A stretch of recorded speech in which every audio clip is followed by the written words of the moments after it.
If you were to design the hardest possible path to an NBA championship, it would look a lot like what the 2011 Dallas Mavericks went through. They took down the two-time defending champions, dismantled a team with 3 future MVPs, and then beat the most hyped super team the league had ever seen. And at the center of it all was the lone superstar of Dallas. A guy who, against all odds, erased a 15-point deficit in the final minutes, battled through injury, fought through sickness, and ultimately delivered some of the most clutch performances in playoff history. And yet, this was the same guy once labeled soft, a choker, and written off as someone who would vanish under pressure. Because this isn't a story of domination or a prodigy destined for glory. This is about a 13-year journey of failure, criticism, and reinvention. A story of redemption, loyalty, and a little bit of revenge. This is the story of Dirk Nowitzki, and how a single playoff run redefined his entire legacy.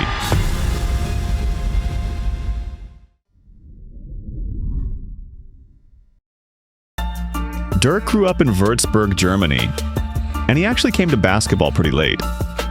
Before that, he was mostly focused on playing handball, just like his father. But at 13, he stumbled into basketball and fell in love with the game. The real turning point, however, came at age 15 when he met Holger Geschwindner, a former Olympic player who became not only his lifelong mentor, but the catalyst for his entire NBA career. Instead of molding Dirk into the traditional big man his size suggested, Holger's approach was completely unconventional.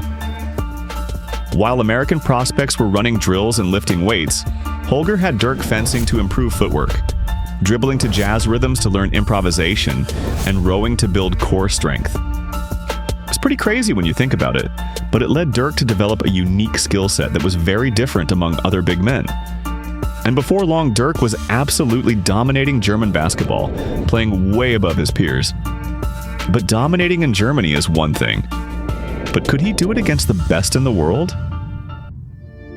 In 1997, he got his answer, when Nike brought a team of NBA legends to Germany for an exhibition tour. We're talking Michael Jordan, Scottie Pippen, and Charles Barkley. And this unknown 18-year-old kid from Würzburg just torched them. Despite being guarded by Pippen, one of the best defenders in the world at the time, Dirk finished with 52 points. Heck, Barkley even walked up to him after the game, offering to pay whatever it took just to get him to Auburn. And just a few months later, in March 1998, Holger took him to the Nike Hoop Summit in San Antonio, one of the most prestigious talent showcases in basketball. This time, he was pitted against the best high school players in America. And just like in Germany, he put on a show, dominating the game with 33 points, 3 steals, and 14 rebounds.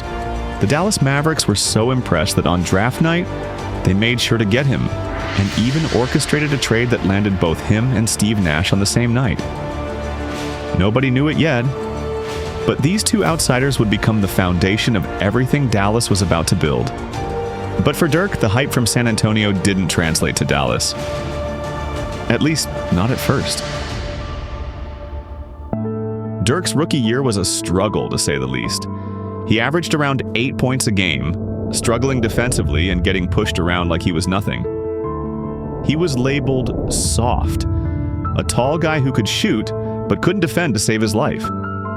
For a young man thousands of miles from home and barely speaking the language, the psychological toll was immense.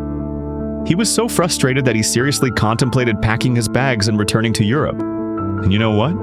He might have quit if not for a small guard who got traded to Dallas on the same night Dirk got drafted. Like Dirk, Steve Nash was also a foreigner, a Canadian who'd spent 2 years in Phoenix and was already well-adjusted. Nash became a crucial support system, helping him navigate the culture, the nuances of NBA life, locker room dynamics, and even the slang so he could communicate well with his teammates. By his sophomore year, everything clicked. Dirk more than doubled his scoring average to 17.5 points a game, while actually improving his efficiency. His partnership with Nash was looking extremely promising, and along with Michael Finley, they were transforming into a legitimate playoff contender. On top of that, Mark Cuban's purchase of the team in 2000 accelerated everything. Suddenly, they had the best facilities, the best support system, and a culture built around winning. Meanwhile, Dirk was becoming a nightmare for opposing coaches. Scouting reports noted that defenders his own size couldn't keep up with him on the perimeter, while smaller defenders were simply helpless against his height. Then, in 2003, they finally broke through to the conference finals, earning a date with Tim Duncan's San Antonio Spurs. But in Game 3, with the series tied 1 apiece, Dirk collided with Manu Ginobili and injured his knee. He had to sit out the remainder of the series, and Dallas lost 4 games to 2. I can't speak for Nowitzki, but it must have been agonizing, watching the season slip away, powerless to stop it. Still, statistically speaking, if this same 60-win roster could remain healthy, it was only a matter of time before they claimed that championship ring. Right? But, unfortunately, the league isn't that simple. Because instead of a ring, Dirk was about to inherit a label that felt like a cruel reward for all his hard work.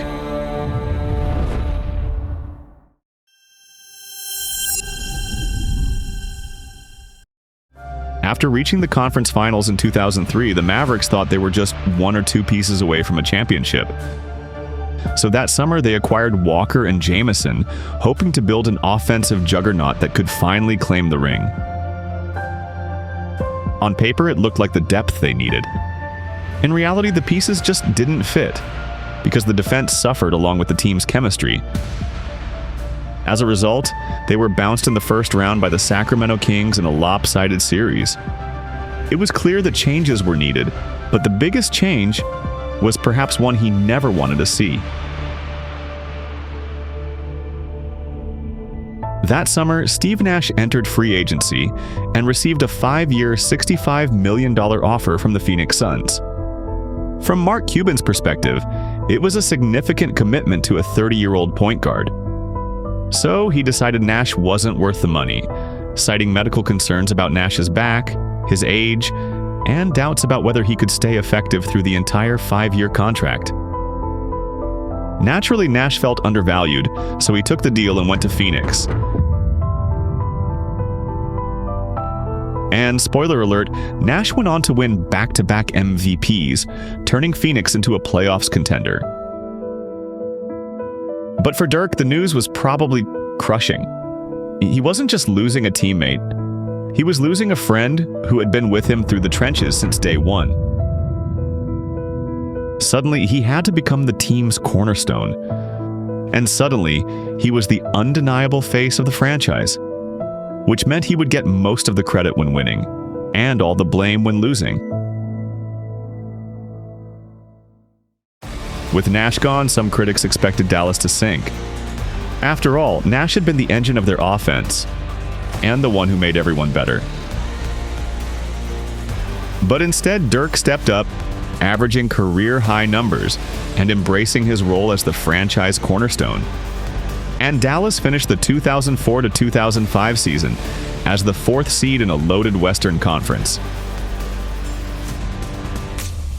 Everything seemed to be going according to plan. Well, until they ran into a ghost from their past.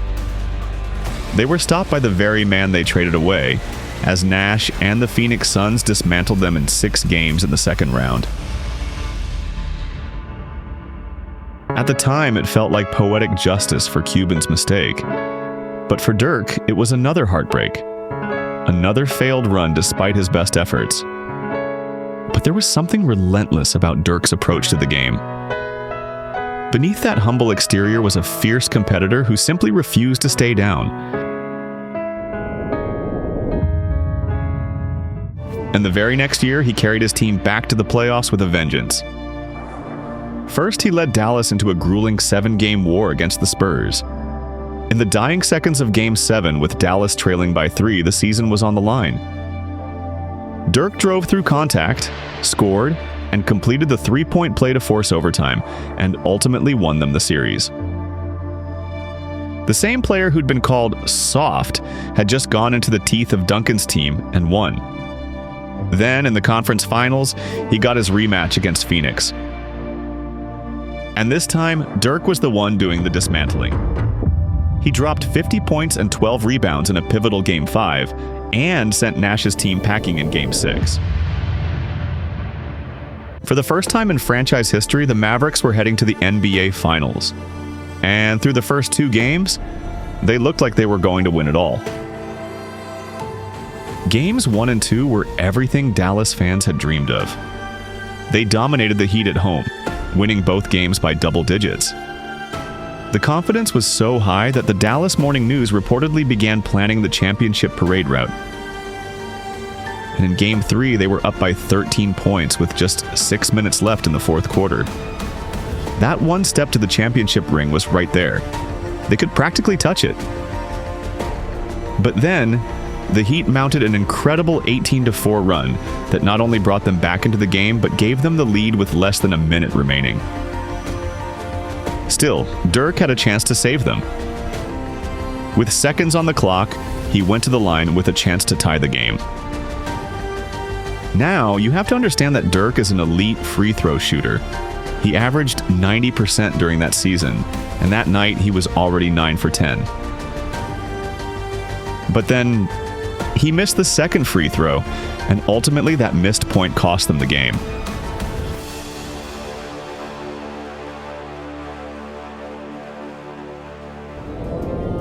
From then on, everything fell apart. Games 4, 5, and 6 followed the same script. Wade being aggressive, getting to the free throw line, while Dallas seemed to shrink in the biggest moments.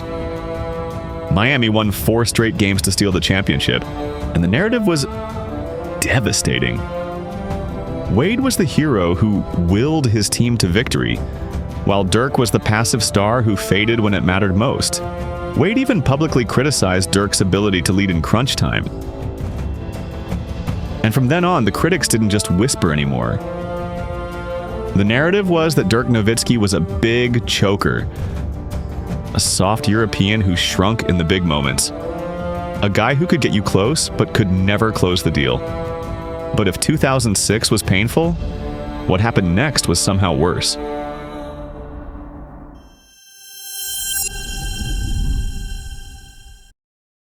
Fueled by the embarrassment of the finals collapse, Dirk and the Mavericks came back on a mission. And they absolutely scorched the league. They won 67 games, the best record in the NBA and one of the greatest regular seasons in franchise history. Dirk in particular was phenomenal that season, becoming the first European to win MVP while joining the exclusive 50-40-90 club. For context, that's shooting 50% from the field, 40% from 3, and 90% from the free throw line in a single season. Something very few in NBA history have accomplished, like Stephen Curry or Larry Bird. It's fair to say that at this point, they were the overwhelming favorites to finally break through and win it all. And in the first round, the number 1 seeded Mavericks were matched up against the 8th seeded Golden State Warriors. Now, yes, this looked like a mismatch on paper, because the Warriors barely won over 50% of their games that year. And they even almost missed the playoffs if not for winning 16 of their final 21 games. But unfortunately, the standings didn't tell the whole story. In fact, it was probably the worst possible matchup Dallas could have drawn. You see, during the regular season, the Mavericks hadn't beaten the Warriors a single time. And one of the biggest reasons was that Don Nelson, Dirk's former head coach, was now coaching Golden State. He knew Dirk's weaknesses and tendencies, and he exploited them ruthlessly. And what followed was arguably the worst playoff performance of Dirk's entire career. In Game 1, he shot an abysmal 25% from the field. And in the elimination Game 6, it got even worse as he shot just 2 for 13. A humiliating 15% from the field. And as you might already know, the Warriors dismantled them 4-2 in that series. In the entire history of the NBA, very few 8th seeds have ever managed to topple a number 1 seed in a 7-game series. In other words, it was a collapse of historic proportions. And to top it all off, because MVP awards are voted on before the playoffs begin, Dirk had to accept his trophy a week after they got eliminated. What should have been the greatest individual honor in basketball became a reminder of his greatest team failure. And if 2006 created the choker narrative, 2007 probably cemented it. Heck, some people even called him a one-trick pony, despite him having an elite mid-range and three-point game as a power forward. I guess it's true then. You can do 1,000 things right, but the world only remembers the one thing you did wrong. And he would not shake that label for a very, very long time.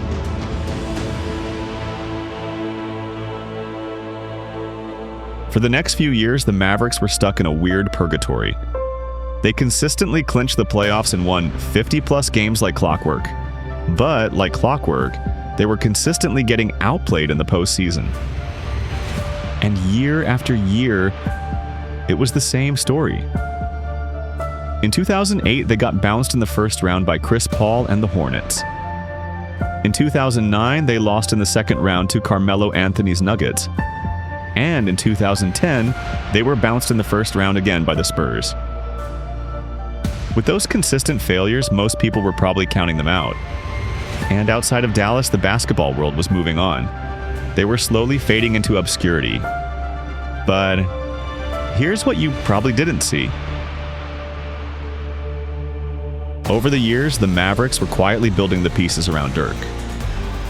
Back in 2004, they brought in Jason Terry, a fearless shooting guard who became Dirk's most reliable scoring partner. He thrived in clutch moments and brought infectious confidence to the team, the perfect complement to Dirk's quiet leadership. 2 years later, they took a chance on an undrafted kid from Puerto Rico named J.J. Barea.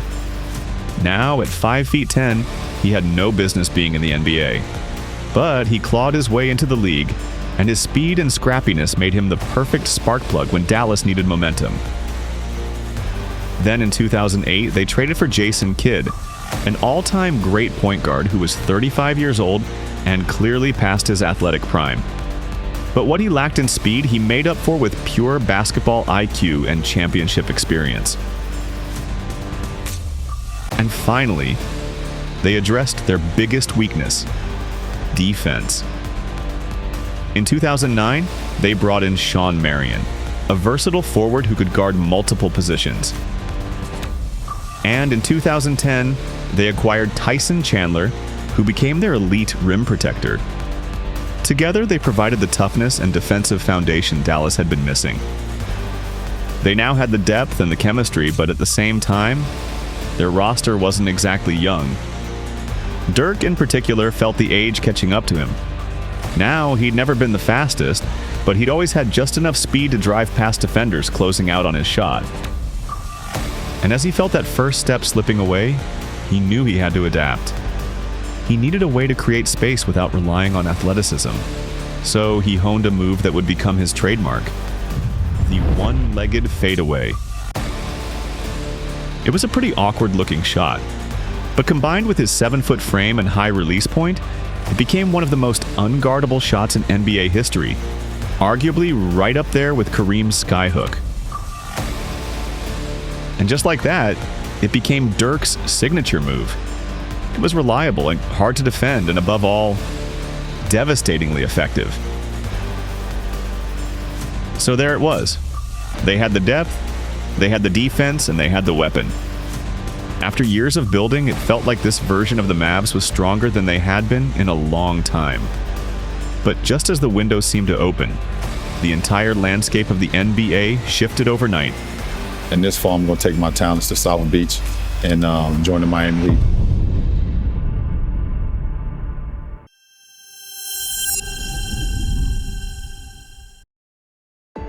In the summer of 2010, LeBron James joined the Miami Heat with two other superstar players. You had LeBron James, Chris Bosh, and Dwayne Wade, three legitimate superstars joining forces on one team. Naturally, the media was obsessed, instantly crowning them the ultimate super team. And honestly, winning the championship felt inevitable with a roster like that. But while the Miami Heat were soaking up all the headlines, the Mavericks were quietly grinding their way to 57 wins, earning the third seed in a loaded Western Conference. But the thing is, most people didn't really expect them to win the championship. After all, they hadn't even come close to winning since that 2006 finals collapse. They had a bit of a reputation as a really good regular season team that just couldn't get it done in the playoffs, but this year, well. The first test came immediately. In round 1, the Mavericks opened up with a commanding 2-0 lead, defending home court with ease. Portland managed to take Game 3, but in Game 4, the Mavs led by as many as 23 points late in the third and entered the fourth up by 18. It was looking like a guaranteed blowout win to take a commanding 3-1 lead. But then, Brandon Roy happened. Playing on deteriorating knees, Roy put on a miraculous performance, scoring 18 of his 24 points in that final quarter alone. The Blazers outscored the Mavs 35-15 in the fourth, tying the series at 2-2 and seizing all the momentum with one of the greatest comebacks in playoff history. And honestly, it looked like the same old story was playing out. It looked like Dirk and the Mavs were collapsing just like before, unable to adjust, waiting to get eliminated. But this wasn't the 2006 or 2007 Mavericks anymore. Instead of folding, Dirk and the team responded with vengeance. Dirk dropped 25 points in Game 5 to regain the lead, then 33 in Game 6 to officially send the Blazers packing. Now, sure, avoiding a choke against a lower seed is one thing, but how would they fare against the defending champions? And a player who is an absolute monster come playoff time. In the second round, Dirk and the Mavs faced the two-time defending champion, the Los Angeles Lakers. Kobe Bryant was chasing his second three-peat, and Phil Jackson was hunting for his 12th ring as a coach. On paper, the Lakers were overwhelming favorites. In fact, when ESPN polled their experts before the series, almost every single one picked the Lakers, and why wouldn't they? The Lakers were a battle-tested dynasty going up against a team with a reputation for choking in big moments. And looking back, it's fair to say that nobody, and I mean nobody, saw the massacre coming. In Game 1, the Lakers dominated early, building a massive 16-point lead in the third quarter. But the mental toughness and tenacity of this 2011 squad was on another level. They remained completely unfazed and chipped away at that lead, one possession at a time.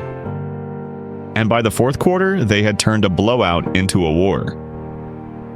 Dirk scored 11 in the final quarter, while the team played unselfish basketball on offense and aggressive defense to seal the comeback. It came down to the final seconds, but Dallas managed to steal Game 1 in LA, and from there, they never looked back. In Game 2, the defense was suffocating, holding the Lakers to just 81 points to take a commanding 2-0 lead. In Game 3, the Lakers tried to save their season, holding a 7-point lead with 5 minutes left. But the Mavs just took over as they went on an 18-6 run to close the game and steal the win. And in Game 4, in what became known as the Mother's Day Massacre, Jason Terry went unconscious, tying a playoff record by draining 9 three-pointers. But that's just half the story. As a team, Dallas rained down 23s and ended the game with a staggering 36-point victory. In just 4 games, the Mavs effectively ended the Lakers dynasty. And for the first time in his legendary 20-year coaching career, Phil Jackson was swept, sending the dynasty into retirement.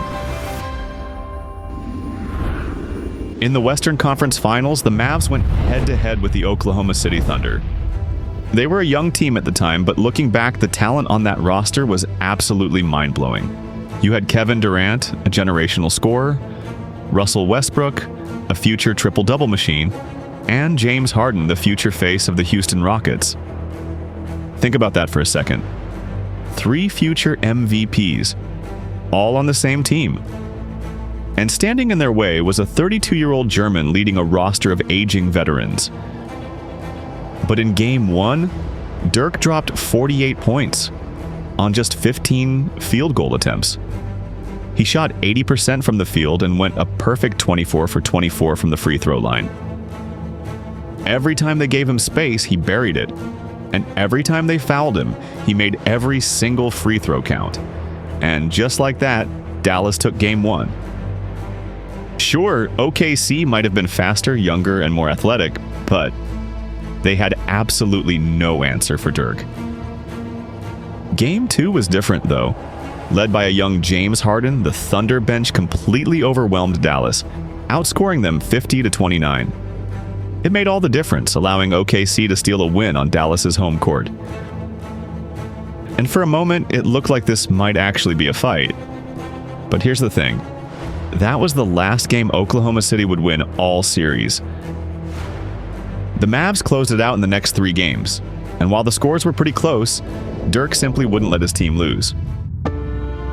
Game 4 was the perfect example. Oklahoma City had a 15-point lead with just 5 minutes remaining in the fourth quarter. In fact, Dallas hadn't led the entire game.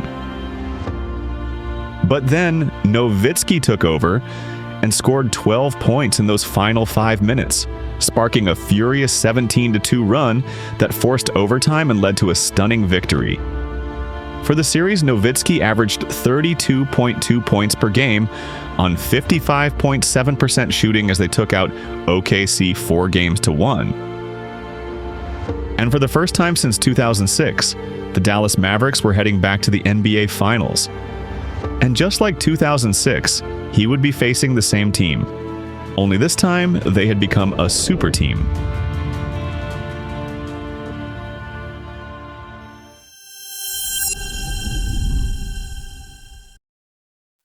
After surviving Portland's upset bid and dismantling both the defending champion Lakers and a Thunder team with 3 future MVPs, Dallas had arrived at the finals.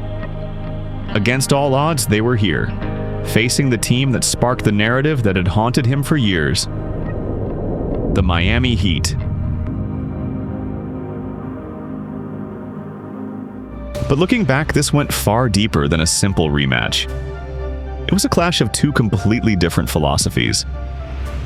Dallas embodied years of grind, a team built on failure, loyalty, and perseverance. On the other hand, the Heat were a collection of superstars, assembled over one summer.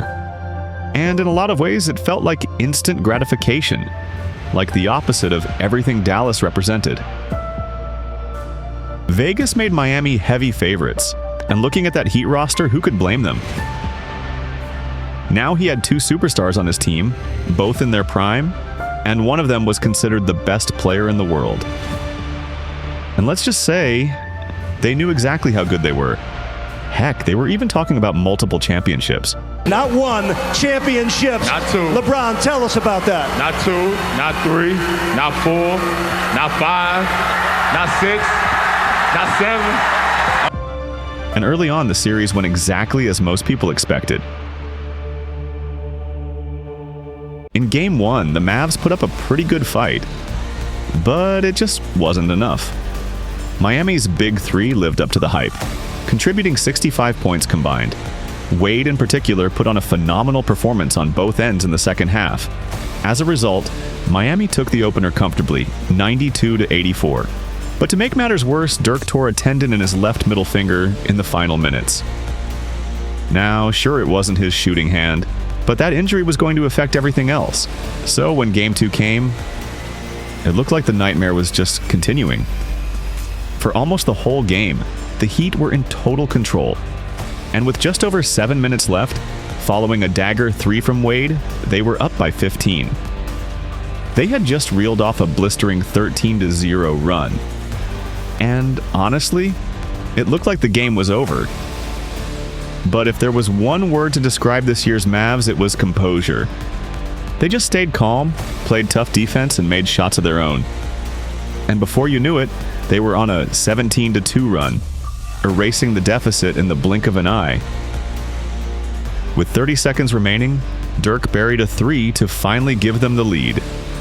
But LeBron immediately found Chalmers for a quick answer to tie it back up. At this point, it came down to one question. Who had the better clutch gene?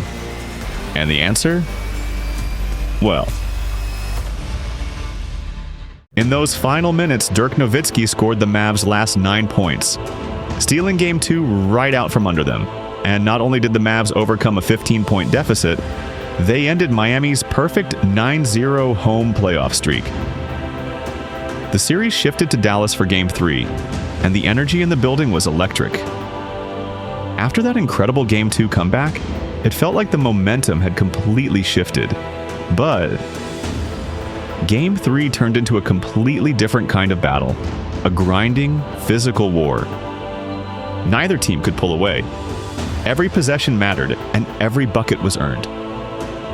Individually, Dirk was spectacular. He was attacking the rim, hitting his fadeaway, and doing everything he could to will Dallas to victory. But despite his 34 points, the game went down to the wire. And with the game on the line, trailing 88-86, Dirk pulled the trigger on the last shot. It wasn't the perfect look, but let's be honest, a tough shot for Dirk is still a pretty high percentage shot. But unfortunately this time, it didn't fall. They were so close, but it just wasn't enough. And just like that, all the momentum from Game 2 felt like it had evaporated. Now they were down 2-1, staring down the barrel of a 3-1 deficit if they couldn't save their season in Game 4. Historically, coming back from a 3-1 deficit in the finals is almost impossible. So Game 4 was pretty much a must-win situation for the Mavs. But when Dirk woke up that morning, he was facing a different kind of battle. He was burning up with a 100+ degree fever, and for most of the game, you could see the illness taking its toll. If there was ever a game where Dallas needed the team to step up, this was it. And you know what? The team delivered. While Dirk fought to find his legs, guys like Jason Terry, Sean Marion, Deshaun Stevenson, and Tyson Chandler carried the load. And then, when it mattered most, when the game was on the line, somehow Dirk dug deep and delivered the clutch moment Dallas needed. With 14 seconds left, clinging to a 1-point lead, he drove right past his defender and laid it in. It was the perfect example of championship basketball. Teammates carrying the load when needed, and a superstar rising up in crunch time no matter the circumstances. Despite the illness, Dirk finished with 21 points, and 10 of them came in the fourth quarter alone. And just to put that into perspective, on the other side, LeBron James, touted as the best player in the world, finished with just 8 points for the entire game. Now, sure, people always talk about Jordan's flu game, and maybe this wasn't quite on that level, but it was heroic, and for this city, it meant just as much. The series was now tied 2-2, and Dallas had kept the dream alive. But if people weren't already rooting for the underdog Mavs, what happened next would give them every reason to. Think I'm safe. LeBron and Wade were fake coughing in front of the cameras. Now, you might hate LeBron's move to Miami, but you can't blame a guy for wanting to win championships. But this just looked disrespectful. Here were two of the biggest names in the sport, openly mocking an opponent who'd shown incredible heart and determination. But if they were trying to get inside Dirk's head, it backfired. And it backfired really badly. Okay, maybe that's a slight overstatement. Game 5 was actually pretty close until the final few minutes, but you could feel the extra motivation when the game tipped off in front of that Dallas crowd. And you just know that the team wasn't going to let the disrespect go unanswered. Dirk led everyone in scoring, even while battling constant double teams. But make no mistake, this was a total team effort. They shot the lights out, hitting 13 of 19 from deep, including some absolutely ridiculous shots from Jason Terry and J.J. Barea. Meanwhile, Chandler was making heroic defensive plays, and Jason Kidd was providing superb defense while hitting timely threes of his own. And by the end of it, the Mavs won 112-103, taking a 3-2 series lead. The super team wasn't just losing anymore. They were one game away from elimination. In Game 6, the Heat looked ready to force a Game 7. Early on, LeBron started hot. He hit his first 4 shots, quickly putting up 9 points and sparking a 12-1 run for Miami. Dirk, on the other hand, was struggling badly. He started the game shooting a nightmare 1 for 12 from the field. Heck, even wide-open shots just wouldn't fall for him. But if you don't know the drill by now, this Mavs team got Dirk's back. Jason Terry stepped up and carried the Mavs through the first half, along with Deshaun Stevenson's 9 points from 3. And then the second half came, and Dirk flipped the switch. He recorded 18 of his 21 points in the second half, including 10 in the fourth quarter alone. The whole team was contributing. The defense was suffocating, and the ball movement was crisp, and it wasn't even that competitive anymore in the last 2 minutes of the game. So when that final buzzer sounded, the result was undeniable. You could argue that the Miami Heat was the more talented team, but without a doubt, Dallas was the better team. And for the first time in the history of the Dallas Mavericks franchise, they were NBA champions. For Dirk, this was the moment 13 years in the making. Proof that loyalty matters and that persistence pays off. That the traits they called weaknesses could become your greatest strengths. For years, the critics called him soft and a choker who couldn't win the big one. He had the chance to leave and chase a ring, but he didn't. He stayed right there with the Mavs, and in return, his teammates had his back. That night, that quiet German kid, who kept believing even when no one else did, didn't just take down a super team. He completed one of the hardest roads to a title in NBA history.